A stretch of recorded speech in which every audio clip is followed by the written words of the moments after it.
уже мен дәрілерді былай алып тастадым да. Енді қандай да мен балама көмектесуім керек. Енді Мэрин Хейлске бардым, сөздің шынын айтатын болсам, мен ешқандай да мына биодобавка, негерді мына бизнес ешқайсысына менің хабарым жоқ, мен жамандамаймын, ештеңе айта алмаймын, себебі мен ол Мэрин Хейлсті мен ішіп көрген жоқпын, оны ішкен адамнан результат көрген жоқпын да, мен сондықтан да мен қалай мен аламын да мен балама беремін, мен бере алмаймын. Мен Гүлжан ханымға сендім, біріншіден бұл кісі дәрігер, қанша жылдан бері тыңдаймын, я прям тащу, знаете, каждый несін алып, сабақты алып, 2 жылдың ішінде Гүлжан ханымның семинарына келіп, бірінші рет осы неге продукциясын сатып алдым, соның өзінде де кешіремін да, вот, мен сенім болмады менде. Себебі не? Себебі мен оны ішіп көрген жоқпын, бұрын биодобавка берген жоқпын, қалай болады екен дедім, бірақ 19 сентябрьден бері сол 2 ай ішті, 2 айдың ішінде менің көрген результатым, балам ет жеп бастады. Ет жемейтін отвращение. Енді еттің өзін жемейді әрине, оны мясорубкадан шығарып беремін, тартып солай буға пісіріп беремін.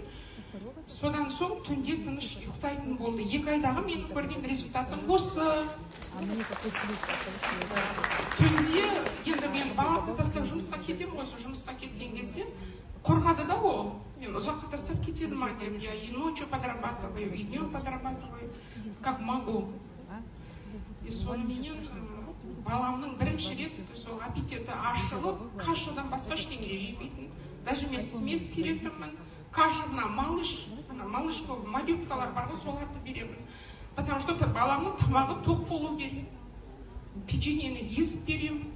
Шашып кеттім. Қазір шүкір 2 ай болды. Ет жеп жатыр, котлет жейді шүкір.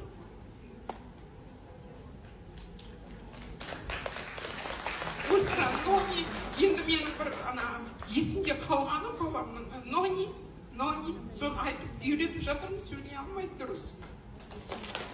Шүкір. 2 айдың ішінде 19 сентябрьден бері қарай менің өзімнің практикамда болған нәрсе, өзім көрдім, өзім жетті. Мына гаджетна бутылка бар ғой, басқа суды ішпейді. Осы суды ішеді, бутылкада су болмай қалса, бітті онда уже, білмеймін, басқа суды берсем ішпейді.